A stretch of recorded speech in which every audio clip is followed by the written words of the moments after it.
You see, God's way, it always has enough logic for you to kind of see it, but doesn't God always leave enough out for you to have to just trust him in some of it? Nehemiah was afraid. He was overcome with dread in that moment, and yet he had to step out in faith in the fear. Sometimes you've just got to do it scared. So God's not going to put all the pieces together. He's not going to take away all the fear for you. You're going to look at it and say, this might end terribly.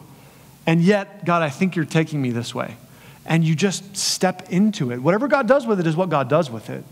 But trusting in the Lord and relying on him, because everything that we do has to be done in faith. Here's how Hebrews 11:6 says it. It says, and it's impossible to please God without faith.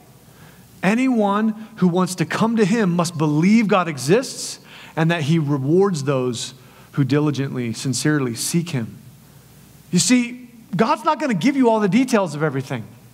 He's not going to give you all the clear picture. He's not going to give you all the courage that you need. He's going to give you enough to get you started. He's going to get you enough to say, go that way. But you're going to have to get more from him as you're going. That's how faith works.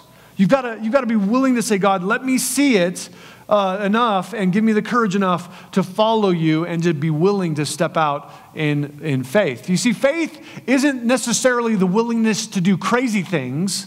It's the willingness to trust God in what he's told you to do. Just because you do crazy stuff, that doesn't necessarily mean you have faith. That might be the most foolish thing to do, right? Just doing crazy stuff isn't faith. Trusting God in what he's told you to do, that is faith.